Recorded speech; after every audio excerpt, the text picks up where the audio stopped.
Listen, guys, I have a special message just for you. Many of you fear a circumstance in your life right now, and you are thinking in the back of your mind that this thing is going to take you out. You believe that the thing that you are facing is going to have some sort of victory over you. And I want to say to you today that it cannot.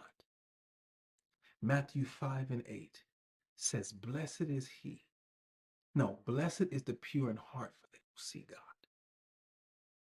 Listen, this one blessed my life completely. The more that you grow in your faith in God, the more that you get into circumstances and you grow in your love for Him, you become pure in heart. The more pure that you become in your love for God, your heart is perfected. When you get to a place where your heart is perfected, that perfection drives out fear. The fear that you have for that circumstance doing whatever you think it's going to do in your life. The enemy wants to make you believe that that circumstance has power over you, and it does not. How can God show just how powerful He is if He does not put you in a circumstance where He can now show Himself, where He can show you exactly who He is? See, your only job is to believe Him. For all of you out here who are the, see it to believe it people, you will never see God operate in your life because somehow you must first see the evidence of Him. You see the evidence of who God is when you first believe in Him. So it's very contradictory. Because you believe is why He shows up. So if you're experiencing life and God is not showing up, you're like, well, I went to God. It's because you have not grown to believe in what He's told you. You're sitting looking for the evidence, and the evidence only comes after the belief. You see, you don't have a love for God. You only want God for what He can do for you. And that's why He's not showing up, because He knows your heart. He knows that you only want Him for what He can give you. So you must stop just treating God like He's a vending machine. And every time you want something, then you get to put in your number and He spits out something for you. That is not how He works. That is not how He deals with His children. You must first fall in love with God, fall in love with who He is. Trust in the word. Trust in the word that He's given you. So now when you fall into diverse temptations, when you fall into circumstances that seem insurmountable, the love that you have for Him drives out the fear that you have of the outcome. And the outcome can no longer hold you captive. The belief in the negative outcome can no longer hold you captive. Therefore, Satan can never win. So you must believe in God and believe in the power. Fall in love with what He's already told you. Fall in love, and I promise you that your circumstances will change. You will start to see God move in your life that you've never seen Him move before. And it has nothing to do with having the evidence of it. It has everything to do with the fact that you love Him and trust Him and believe in Him. And then you move from believing in Him to knowing. Because you cannot believe and know at the same time. When you believe in God, See, as you continue to go through your circumstances and you continue to develop this belief and this trust in Him, you get to a space in your life where now you know God is going to do exactly what He said He's going to do, and you no longer have to believe.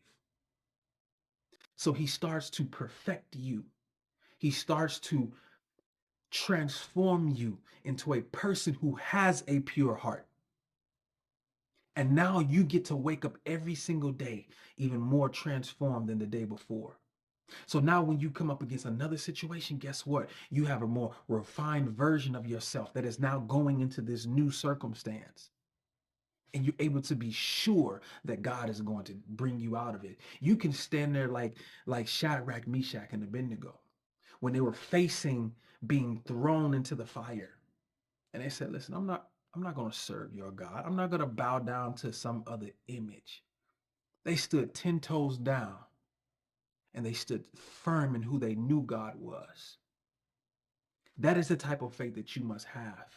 That is the type of love that you must have for Christ. That is the type of belief that you must have in exactly what God can do for you and in your circumstance. And when you have that, you will develop a pure heart. And he says, happy is the person, or blessed is the person who has a pure heart, for you will see God move. You will see God move in your life when you develop that love. So I challenge you today to grow in his love. Read his word so that you will know exactly what he says about your situation and then trust it. Believe in it. I challenge you. You have nothing else to lose because right now you don't even know how to get out of the situation yourself.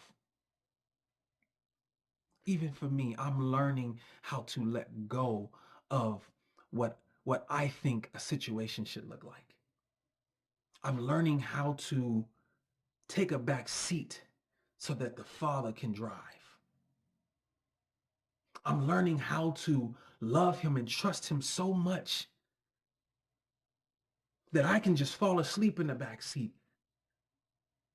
And even when the storm starts to get rough, I can trust that he's gonna capture me in his wings and he's gonna carry me above that storm.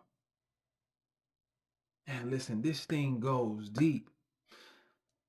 The more that you neglect your spiritual life, the more that you focus, the more that you sit and believe that you can handle it all yourself,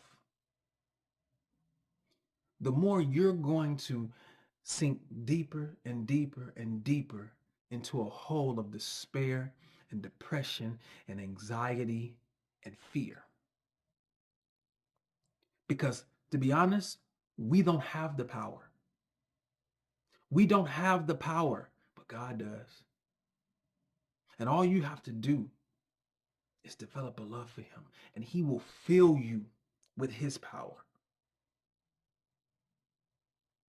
And I learned something really, really cool. When your love for God grows, even demons recognize you because they see the love that is in you. That's how they know that you're in the room. They start to recognize when you're around.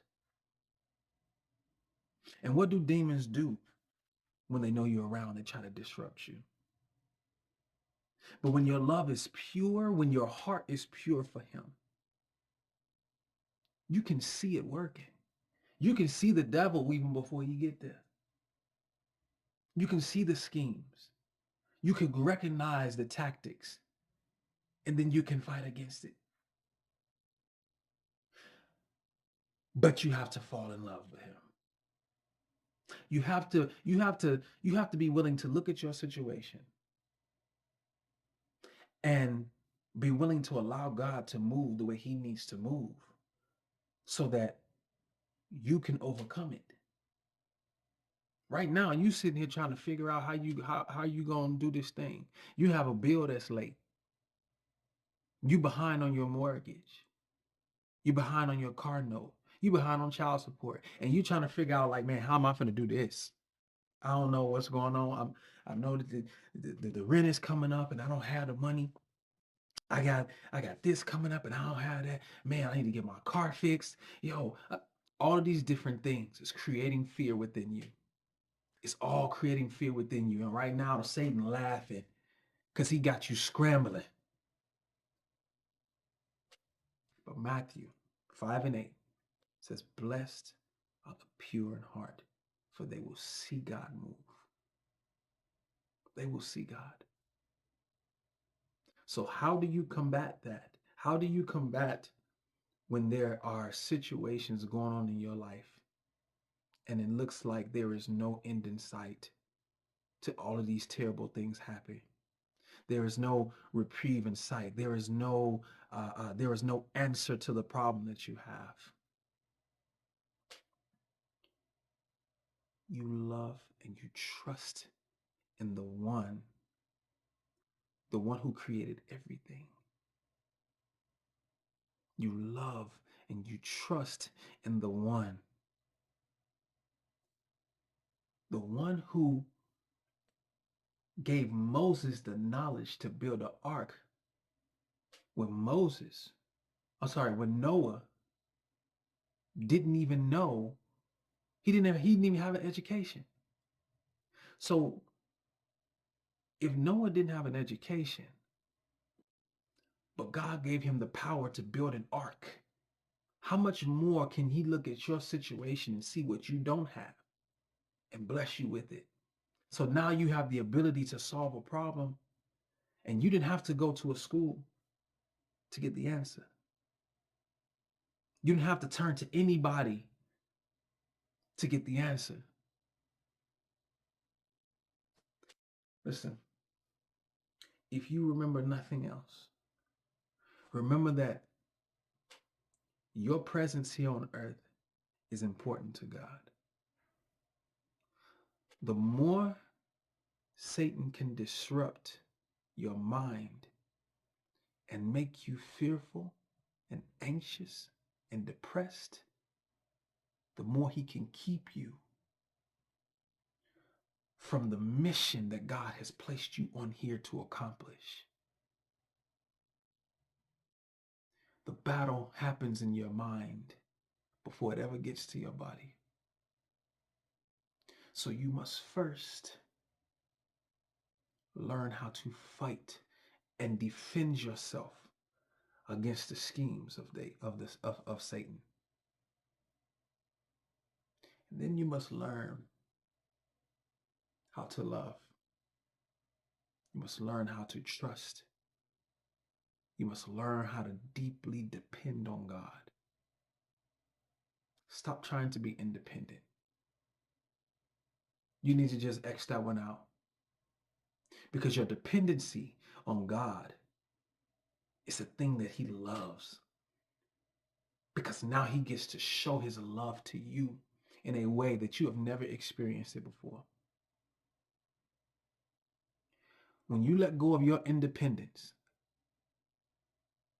then you stop making yourself the source of your of the answers that you're searching for. You are not your own source. Okay? You are not the source. You're only the resource. So